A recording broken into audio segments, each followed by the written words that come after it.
pedagogía la llama como arte, porque es un arte complejísima, nutrida de otros campos de conocimiento, que está guiada por ideas directrices, o sea, ideas centrales, ideas fundamentales. Y ahí habla de la idea de penetrabilidad y de adaptación.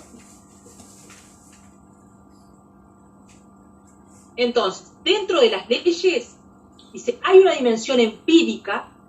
Profe, disculpa, dijiste que estaba guiada por ideas fundamentales y hablaba de la idea de penetrabilidad y la idea...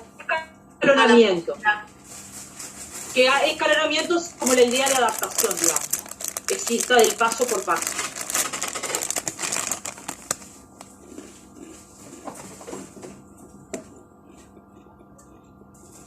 Escalonamiento en el sentido de que, bueno, para pasar al paso B, me tengo que hacer primero el paso A. Y la idea de penetrabilidad es todo lo contrario. Yo estoy acá... En didáctica habíamos trabajado, o sea, yo antes estaba en otra escuela, en la escuela 10, y habíamos trabajado en qué parte del programa podíamos ver las ideas de penetrabilidad y escalonamiento de Baba Ferreira. Precioso ejercicio. Precioso, sí, ¿y qué contaron? Había, por ejemplo, una parte que en todos los años se repetía el mismo tema, por ejemplo, el tema de tránsito, pero lo que habíamos dicho era que si bien se trabajaba el mismo tema, se trabajaba a partir de diferentes niveles de complejidad. Exacto. Por ejemplo, pasa con numeración. Vos tenés como un abordaje de la numeración en nivel inicial, pero esa numeración después va a tomar como base eso para el primer año ir como un poquito más, pero volver a retomar eso que tuviste. O sea, como el tema no es que queda lo de primero y en segundo ya se empieza con... No, siempre se sigue tomando cosas de otros años. Exactamente. Y como pasa, por ejemplo, acá en formación docente, uno a veces escucha y dice, bueno, yo no estoy para enseñar a escribir, tienen que venir sabiendo escribir. No, la escritura es un proceso que está aprendiendo siempre. Yo estoy haciendo un doctorado y me doy la cabeza contra las paredes cuando escribo. Y tendría, o sea, mi tutor tendría que decir, bueno, tendrías que saber. Pero uno cuando escribe, aprende escribiendo. Y siempre una idea puede ser mejorable y siempre la puedo transmitir de otra manera. Y siempre yo estoy reflexionando sobre mi escritura. Claro, escribo mucho mejor que cuando estaba en el liceo. Pero quiere decir que yo ya terminé y ahora escribo y nada. No, estoy aprendiendo permanentemente siempre. Entonces es lo que pasa. Yo estoy en sexto. Si no sabe leer, es problema de él. Acá en sexto tiene que venir leyendo. No. En sexto enseñamos a leer, enseñamos a escribir, enseñamos. Es esta cosa. Que cuesta, ¿no? Porque esta cosa de compartimento que nosotros llevamos como muy arraigada. Esto ya lo tiene que traer. Este concepto ya lo tiene que traer de primero. Bueno, pero hay que resignificarlo, porque seguramente la noción de pedagogía, ustedes aprendieron un montón de cosas ahora que de repente no las habían visto o las vieron de otra manera. Profe, entonces, dale. En conjunto con eso que estabas diciendo, ayer justo estaba hablando con mi hermana y ayer me tocó una actividad de lectura en la escuela y ella me decía que en el liceo, dice que un día estaban en literatura y la profesora les dijo, bueno, hoy les voy a enseñar a leer. Que todos empezaron a reír, diciendo, ay, estamos en tercero, ¿cómo que nos vas a enseñar a leer? Y que empezaron a descansar a la profesora y que no, claro, que les enseñó a leer, pero como a narrar, como a ver el texto de otra manera, y me decía, terminamos todos escuchando lo que la profesora nos estaba leyendo, y todos leyendo un cuento, me dice, ella estaba como atónita de lo que me estaba contando, y fue hace años, ya te digo, estaba en tercer año de liceo, o sea, obviamente que saben leer, y todos la tomaron como chiste, y dice que estuvo buenísimo. Exactamente, por esta perspectiva de la integralidad y del sujeto aprendiente desde siempre, porque ¿qué pasa? También, cuando yo empiezo a compartimentar, yo empiezo con este escalonamiento, claro, yo llegué a una fase donde supuestamente no tengo más nada que aprender. Entonces eso me coloca en un lugar de no sé, semidios, no sé, ¿qué sería? Porque si yo no tengo nada que aprender, ya está, cerrá y vamos y terminamos todo. Como que pudiéramos ser seres acabados en algún momento. Exacto. Entonces, si yo termino un doctorado y mi tutor, imagínense, tendría que decir, ya está, ya ahora tiro la chancleta, no tengo que hacer más nada. Y no, y sabés que hasta que tengas los ojos abiertos, estés respirando, tengas un dejo de... estás aprendiendo, vida, porque estás leyendo que sea tu propia muerte. O sea, estás pensando de cómo te duele la panza. No sé, estás todo el tiempo en ese ejercicio. Entonces Ferreira plantea la educación en esa clave integral y a lo largo de toda la vida. Y que bueno, no son procesos lineales, porque uno a veces tiene problemas en la vida, y se tranca algún año, pierde algún examen, ¿tá? De repente, yo qué sé, tiene hijos y de repente 2, 3 años se ocupa a los hijos y deja la carrera y después la retoma. Entonces uno tiene que empezar a ver que es todo muchísimo más dinámico. Por suerte yo me formé en una facultad que habían personas de 70 años estudiando. Y yo siempre lo vi como algo natural, o sea, lo naturalicé. Como de repente en otras facultades es como llamativo, porque hay gente que sale del liceo a la facultad. Nosotros en nuestra facultad, como en psicología, en sociología, vos ves gente que de repente crió a sus hijos, o como pasa en magisterio, crió a sus hijos, trabajó, hizo de todo, y después dice, bueno, yo siempre quise ser maestro. Y bueno, estudió magisterio.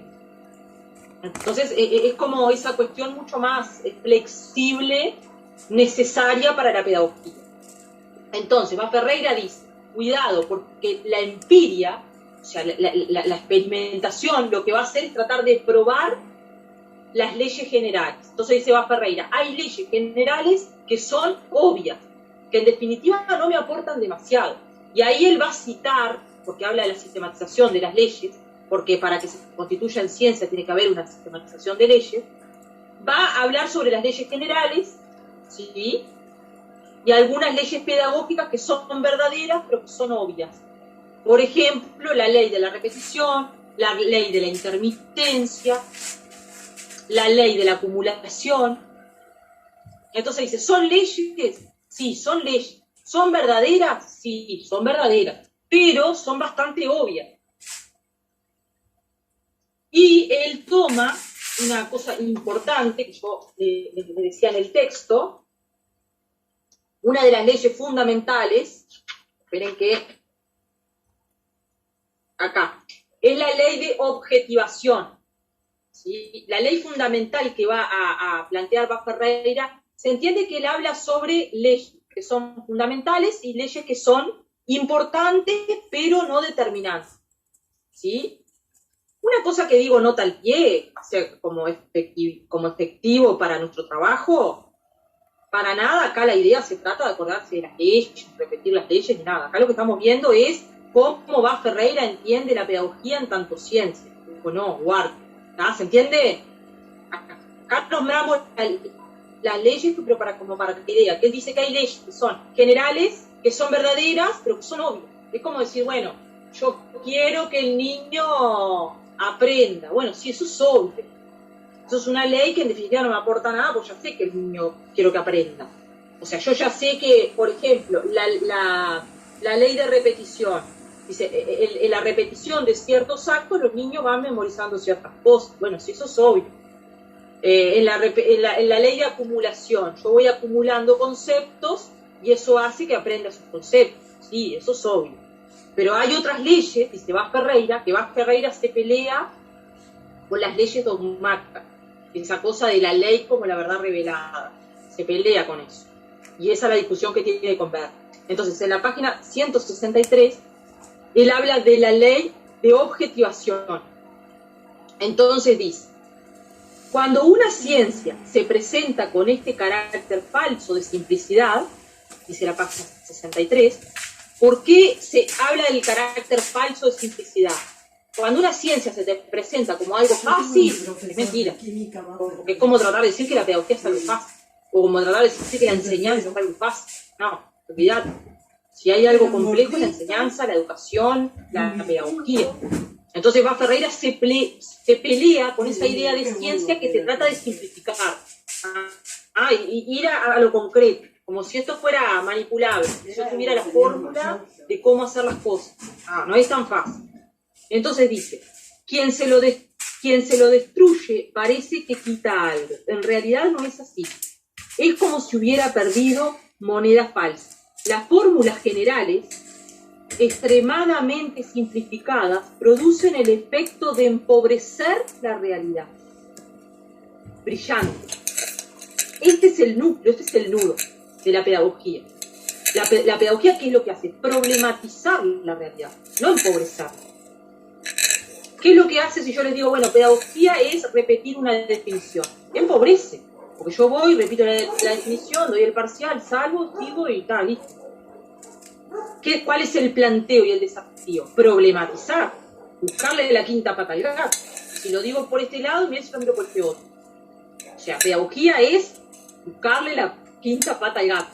Claro, él es lo que hace él toma una ley que dice el otro autor, que nunca me sale el nombre, no sé por qué, Berra, y él lo que hace es complejizar y poner una situación contrapuesta a lo que Berra dice. Esta pared es blanca, bueno, pero si esta pared es negra, ¿qué pasa? Excelente, porque es esa la idea. Entonces, en pedagogía, ese es el ejercicio que les quiero transmitir. Bueno, se dicen ciertas cosas, bueno, lo escucho, lo tomo, pero siempre tengo que preguntar ¿por qué? ¿Y para qué? Bueno, hay que hacer tal cosa en la escuela. ¿Por qué? ¿Para qué? Por lo menos, no digo preguntarlo en términos de patoteriles, ¿no? Decir, ¿por qué voy a hacer esto? No, ¿por qué yo no voy a hacer esto? No, pero preguntarse a uno mismo. Y bueno, a mí me plantean esta cosa en la escuela. O plantean esta ley para la educación. ¿Por qué y para qué? Claro, es como creo que lo que venimos hablando es que, tipo, ponele, si vos te dices, bueno, tenés que hacer esto, hacerlo, o sea, no decir, no, yo no lo hago, como no tengo ganas, lo hago. Hacerlo, bueno, está, si me decís que lo haga, lo hago, ponele, pero también preguntarse, como, no sé si, como qué me va a, no sé cómo explicarme, como qué voy a obtener de realizar eso y por qué tengo que hacer eso, o sea, cuáles son las cosas que llevaron a que se haga de esa forma. Exacto. Ustedes acuérdense de esas dos preguntas. ¿Por qué y para qué? Siempre. Ante cualquier cosa de la vida, además, ya les digo, como experiencia me lo enseñó un profesor tan amado de historia, y siempre, en cualquier hecho histórico, ¿por qué y para qué? ¿Por qué se implementa este impuesto? ¿Y para qué? ¿Para qué se implementa? Dale, Julieta. Entonces, en esa idea que él propone de que la pedagogía es un arte y que en realidad tiene sistematización de reglas y que esas reglas son el cómo se hacen las cosas. También no sería solamente cómo se hacen las cosas, sino para qué se hacen las cosas, porque ahí no está como incluido este aspecto. Exacto. Está incluida tangencialmente, porque el cómo se ocupa la didáctica. Por ejemplo, digo, ¿cómo enseñar numeración? Precioso. Pero va Ferreira te pregunta, dentro de otra ¿qué ciencia? y para qué? Claro. Va Ferreira te instala la pregunta, ¿por qué y para qué esta ley divina, precioso, se escribió divino, genial? ¿Por qué? ¿Para qué? ¿Qué desarrolla en el niño la adaptación? Bueno, me lo pregunto. Y acá el ejemplo que decía la compañera, bueno, esta pared es blanca, fantástico, divino. ¿Qué pasa si esta pared fuera negra? ¿O qué pasa? ¿No será negra debajo del blanco? ¿No será pintada de blanco? Pero bueno, y darle vueltas a eso. ¿No será que para algunas es blanca y para otros es negra? Exacto. O estaremos los dos viendo lo mismo. ¡Qué loco! Claro, o sea, es un ejercicio así. Pero, es lo interesante porque aquí también hay que manejarnos en la vida, ¿no? Porque si no, la vida nos pasa por arriba también. En todos los ámbitos. Ustedes, yo qué sé, en una relación, y acá llegó el momento consejos sentimentales. El momento de hablar del amor. Que no podía faltar en la clase de pedagogía del amor, por supuesto. Siempre uno preguntarse en las relaciones, siempre por qué y para qué. Porque las relaciones también están atravesadas por relaciones de poder. ¡Wow! Entonces uno tiene que empezar a problematizar estas cosas. No en el caso de decir, bueno, me voy a volver loca preguntando y problematizando todo y que no doy ni un paso porque al final me digo preguntando. Pero hacer este ejercicio de pensar es un ejercicio maravilloso. ¿Por qué? ¿Nos va a dejar más tranquilos? No. Porque Ferreira está en contra de la simplificación. Todo lo que sea simplificado, desconfíe. Cuando alguien venga y le diga, tengo la caja de herramientas para enseñarle al niño tal cosa, desconfíe. Porque la caja de herramientas o la receta o la solución para, eso no existe. En educación, por lo menos. Existen ideas directrices que yo les voy a dar forma. Pero si alguien viene y me dice, yo tengo el método para, desconfíe. Porque ahí es difícil. ¿Ah? Porque somos sujetos. Entonces, al ser sujetos, somos sujetos deseantes y a todos nos pasan cosas distintas, pero a la misma vez parecidas. Y entonces es difícil tratar de traducir un grupo a partir de una ley, es difícil. Entonces, dice Ferreira, cuando nos quedamos sin la fórmula, resolvemos mejor los casos prácticos. Esto es brillante. Recuerden esto, cuando nos quedamos sin la fórmula, resolvemos mejor. En todos los ámbitos de la vida. En todos los ámbitos de la vida. A uno le puede decir, bueno, cuando te sepas, dale. Perdón, es donde entra la reflexión, ¿no? Cuando ya no Exacto. sabemos qué hacer, es cuando empezamos a reflexionar. Y la creatividad, como en la vida, cuando vos te dicen, bueno, cuando te separás, lo primero que tienes que hacer es esto. Uno escucha, ¿no? O de repente un padre le dice al hijo, no hagas esto porque tal cosa, porque tal otra, porque... Claro, todos queremos el bien para el otro, ¿no? Y queremos como advertirlo. Pero ¿qué va a hacer el chiquilín? Hacer lo que le dijiste que lo haga. Pero ¿qué va a hacer? Experimentarlo por sí mismo, que no es lo mismo que yo te lo diga. Mirá, tenés que hacer tal cosa porque si no te va a pasar tal cosa en la carrera. Como muchas veces te dice como que dejar que te des contra la pared, ponele, capaz que el término no está bien utilizado, ¿no? Pero si a vos te dicen, no sé cómo decir, claro, o sea, no lo hagas, pero si a vos te dicen que no es como que tenés más ganas de ir a hacerlo y darte, y ahí vas a aprender. O sea, vos aprendés como experimentando y dándote cuenta, uy, bueno, sí, acá tengo la razón por qué me dijeron que no haga esto, o que haga esto. Exacto. En la práctica pedagógica pasa eso. Yo les puedo decir millones de ideas y de casos y de cosas que me han pasado en mi carrera, bla, bla, bla. Ustedes lo escuchan, está buenísimo, es un insumo, pero solo van a encarnar cuando estén en la práctica y les pase a ustedes. A través de tu propia experiencia. Claro, por eso hay que tenemos que... Habla. Dale. No, habla tranqui, yo sé. Perdón. Tranqui, habla. Tampoco decía que parte de la pedagogía también tiene observación y experimentación, porque cada uno aprende diferente mediante sus experiencias. Exacto. Pues, Exacto. Y cuando vos tenés fórmulas, que planteaba Ferreira, que vos tenés fórmulas, las fórmulas que te hacen, bueno, en el campo de la matemática, bárbaro, porque vos ante un problema le aplicás una fórmula y lo resolvés.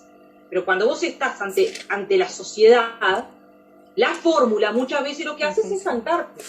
Claro, como que te encasilla en una determinada forma de actuar, que en realidad capaz que esa fórmula no te sirve para la situación que vos estás enfrentando. Exacto.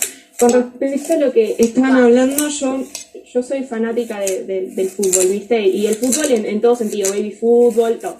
Entonces, me acuerdo que una vuelta, un padre, se da mucho que los padres, cuando van a ver a los hijos, empiezan, no, Funalito, tenés que ir para allá, vos atajá, vos andá para allá.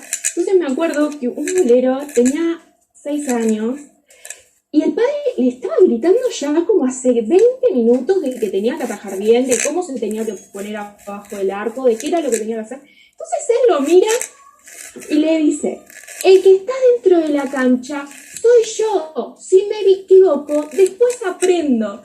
Y yo quedé anonadada. No podía creer que un niño de 6 años le estaba hablando de la forma que le habló al padre. Brillante. Es así, es tal cual, absolutamente así. Que no se trata de decir que la pedagogía sea una improvisación y que yo no tenga alineamiento, pero lo tengo que tomar así, con fins, como todo, como también los textos, como también problematizar los textos, dudar de los textos, pelearme con los autores. Bueno, acá no hay verdades reveladas, no es que lo dijo Ferreira y es Dios. No, puedo leer el texto y si para mí esto es una guada, no tiene sentido. Por esto. Lo que pasa es que eso responde a que el objeto de estudio dentro de todos los que tiene en la educación está el ser humano, y el ser humano es diferente, todos somos distintos, aprendemos distintos y tenemos diferentes experiencias y formas de llegar a ese aprendizaje. Entonces no puede ser lineal, las fórmulas no van a ser todas para lo mismo. Esto se ve mismo en la práctica a la hora de que vamos a enseñar, no todos van a entender de la misma forma ni aprender de la misma forma. Entonces, por más que tengamos años y años una misma fórmula para enseñar a los niños, no nos va a funcionar con todos. Entonces también tener como abierto eso. Sí, ayer nos pasó con Manuela, que estábamos nos tocó a las 2 en quinto, ¿no? Y estábamos cada una en una clase con una maestra, pero trabajan juntas con él, ¿no? Y nos llamó la atención que vieron lo mismo, nos estaban dando clasificación de triángulos y cuadriláteros, nos estaban repasando. Y con algunos niños fue necesario volver a aclarar algo, tipo un término, y con otros no, y es el mismo tema, tienen la misma edad, es como que también, es por eso, como que vos no podés decir, bueno, aplico esto, porque mismo vos te parás adelante de una clase, y las situaciones te llevan a otros lados, o sea, vos tenés un plan, pero puede que a veces no apliques ese plan, o que lo apliques, o... Y mismo cuando les explicás, o sea, siempre si explicás de la misma forma no lo entienden igual, por más de que entonces igual, tenés que cambiar esa forma también. Claro, o trabajás un tema donde de repente el chiquitín tiene trabajás coronavirus, los virus, y de repente el chiquitín tiene una familia que trabaja en el campo de la salud, y sabe, pero tremendamente. Y de repente la clase se te va y vos pensabas trabajar este concepto, pero empezaron a trabajar y bienvenido, o sea. Es eso, lo que pasa es que lo que se instala como problema epistemológico acá es muy importante, que Ferreira lo trae, es que nosotros que trabajamos en el campo de las ciencias humanas, ciencias sociales, también tenemos que lidiar con la incertidumbre de no saber del otro. Es decir, yo tengo que lidiar con la incertidumbre de que lo que yo les enseño, no necesariamente ustedes lo aprenden como si los enseñen. ¿Eso quiere decir que tengo que dejar de enseñarles? No. Lo que tengo que dejar es de preocuparme qué es lo que pasa con ustedes. Porque con ustedes va a pasar algo que yo no lo puedo capturar. O sea, nosotros trabajamos con la incertidumbre. Porque con ese sujeto no es tan fácil capturar lo que pasa. Lo que pasa es que la pedagogía tradicional ha jugado con la certidumbre. Y decir, bueno, enseño A, evalúo A y obtengo otro resultado. Pasa o repite. Pero no es tan fácil. Dale, Yamila. No, que nosotros en didáctica habíamos empezado a analizar el tema de que hay 5 elementos que siempre se dan en lo educativo, y era alguien que enseña, alguien que aprende el contenido, la acción que que el docente tiene, porque decían que el docente no es que nosotros enseñamos y ya está, sino que tenemos la intencionalidad de que el otro aprenda, pero ya queda en el otro de si aprende o no, y se aprende como vos realmente querías que aprendiera o aprende de otra forma. Exacto. Y tampoco es una cuestión de voluntad del otro, porque de repente yo puedo poner la mejor voluntad y el profe de matemática de una clase preciosa y yo no le entiendo nada, y de repente puse la mejor buena onda, pero no pude. Entonces es eso. Y en relación al que enseña y al que aprende, también hay que problematizar, porque no siempre se aprende de un lugar y se enseña de un lugar. O sea, el tema de la enseñanza también es como dice Jacques Lacan, es como una hamaca que va y que viene, que va y que viene. O sea, supuestamente yo les estoy enseñando a ustedes, pero también ustedes me están enseñando a mí, y genuinamente. Porque no es que ustedes me estén diciendo algo nuevo que yo no sepa, sino que en el acto de decir lo que sé, estoy resignificando mi saber. Por lo tanto, estoy aprendiendo. Entonces, siempre el docente aprende. Siempre. Si está abierto para aprender, ¿no? Ahora, si hacemos rocola, ya está. Bla, bla, bla, repito, cierro el librito, sigo a la otra clase, bla, bla, bla, y no logro escuchar. Escuchar al otro y escucharme. Bueno, estimados, dudas, preguntas, comentarios, vamos a dejar a Ferreira por acá. Lo que les recomiendo entonces es esa página 163, que es brillante, especialmente, y ahí vean la definición de objetivación. Vean todo ese... ¿Cuál dijiste, perdón? 163. Gracias. Pero nosotros tenemos hasta la 131. Y entonces tenemos otra versión. ¿Pero Esa no es lo la subiste ley. vos? Ah, no, claro. Sí, lo subí yo. Pero, Sí, la, pero está la leyendo ahí, foto- claro, sí, sí. Y hay otra página, pues yo vi la definición de objetivación. Está, es esta. está Ah, en el de repartido hecho, que subió. sí, Creo que es la 77. todo ese capítulo de la objetivación, que son como 3 páginas, no, son 2 páginas. Ese está bueno que lo lean. ¿Ah? De Eva Ferreira, las ideas centrales ya las trabajamos.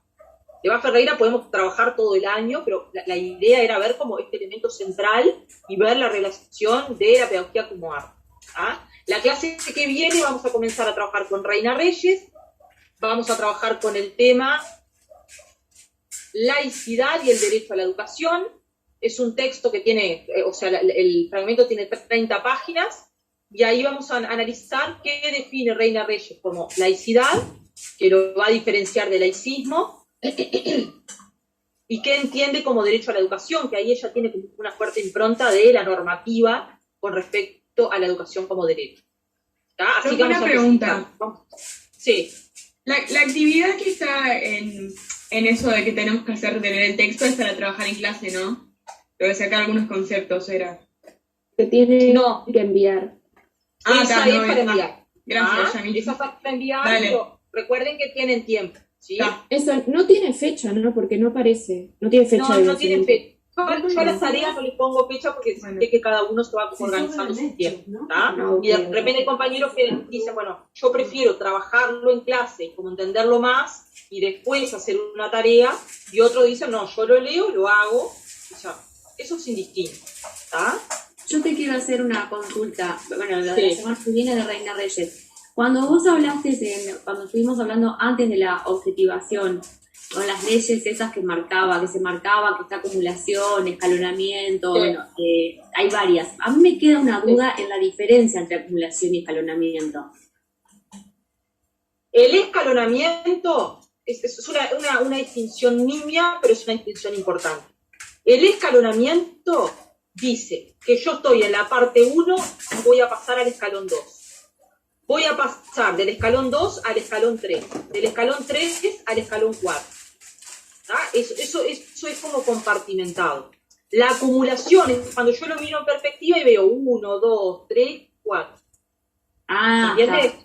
Bien. ¿Está? Claro, porque si no lo encontraba, claro, es como me estoy parando de otro lugar, sí, de otro lugar, Claro. cuando ya ocurrieron Es algo. como que el aprendizaje se...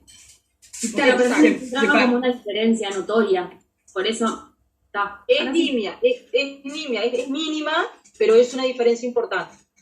¿Ah? Que va Ferreira, además, lo que dice, bueno, pero cuidado que esto es obvio, porque es obvio que si yo en primer año vi, por decir cualquier cosa, las vocales, y después veo palabras que utilizan vocales, ahí hay una acumulación, porque yo tengo vocales, palabras que utilizan vocales. Entonces eso sería la acumulación.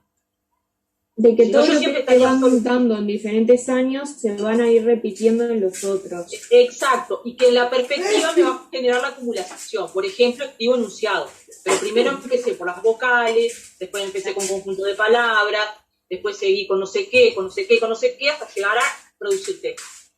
Eso es la acumulación. Sí. ¿Ah? Sí, pero el paso a paso sería el escalonamiento. Exacto. Que, bueno, y otro elemento que Ferreira plantea es esta cosa del hacer disfrutable, digamos, esa enseñanza. Y ahí habla sobre el disfrute de lo ambiental y el disfrute del niño, digamos. Es decir, que lo que se le enseña al niño sea como algo disfrutable en cuanto al espacio donde va a aprender y que sea amigable con respecto a lo que el docente va a enseñar. Que esto también se ajusta a lo de acumulación. Como si fuese amigable el contenido, ¿no? Como si fuese amigable el contenido y además el ambiente. Exacto. Eso dice, bueno, eso son cosas obvias, digamos, que le corresponde a todo proceso de enseñanza. Y que no aportan nada para poder... Exacto. Nosotros Pero que si nosotros lo miramos a la luz de algunos casos, capaz que a alguien le aportaría. Entender que tiene que ser amigable, ¿no? En términos de decir respetuoso, en términos de decir, bueno, quiero que el otro la pase bien. no padezcan mi materia. ¿No? Porque uno puede decir, bueno, eso es como obvio, ¿verdad? Acá hay cosas que son obvias, pero no tan obvias.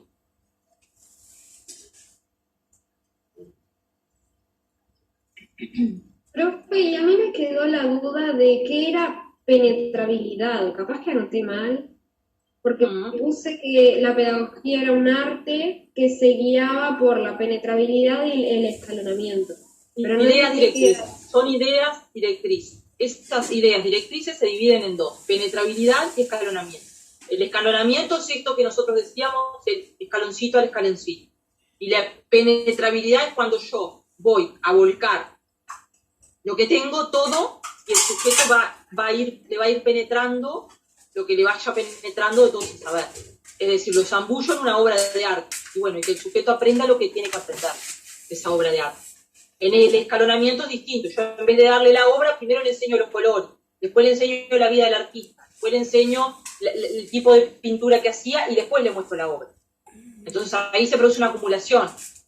Pero en el otro es zambullirte. ¿Qué hago? Te presento la obra. Bueno, eso es penetrabilidad. De esa obra algo va a llegarte, digamos. Como ir a lo inductivo y lo deductivo, digamos, en esa clave. Y es también como medio subjetivo el tema de penetrabilidad, ¿no? Porque vos dijiste, se vuelca todo hacia el sujeto y el sujeto va adquiriendo lo que él puede o lo que está a medida de él. Entonces, ahí ya entra el tema de la subjetividad, que cada sujeto va a ir adquiriendo lo que el docente le vuelca a como él pueda. Es que no queda otra. Porque, por ejemplo, Claro. yo lo que enseño, o sea, vos te vas a apropiar en función de tu historia personal, de la lectura que tengas, de las conexiones que hagas del día que tengas. De repente a veces uno tiene un día muy triste y no tiene ganas de pensar, o no puede pensar. Entonces todas esas variables van a estar en juego. Entonces la penetrabilidad lo que te hace, bueno, vos te apropiás de eso. Que la penetrabilidad no quiere decir que yo un día lo voy a sumergir en tal cosa, sino que es sucesivas aproximaciones. ¿Ah? Bueno, estimadas y estimados, dejamos por acá. Para la clase que viene Reina Reyes, un texto divino. O sea, entramos con los autores nacionales para pensar la política educativa. Acá empezamos el primer punto de la política educativa y vamos a empezar con una mujer luminaria, una visionaria, que ha dejado un legado muy importante y nos ha dado lecciones de cómo pensar la educación como derecho y esta cosa que está en boga hoy, que es la laicidad. Así que nos vemos el viernes que viene a la misma hora y con el texto de Reina, ¿sí? Profe, Bien, el trabajo profe. lo hacemos ahora, ¿no? Y lo entregamos. ¿Cuál? El de Reina. No. El trabajo queda ahí y ustedes lo pueden ir subiendo cuando... Por eso, pero ya lo podemos ir subiendo. Ah, claro. Sí, pero no es que por lo eso, tengan capaz que que hacer hay que hoy. esperar a la clase porque ibas a decir algo. y- No. Yo desde el Bien, momento bien. que hubo la consigna, ustedes se organizan como lo quieren entregar. Pueden entregarlo ahora, la clase que viene, eso como ustedes quieran. Bien. Bien, gracias.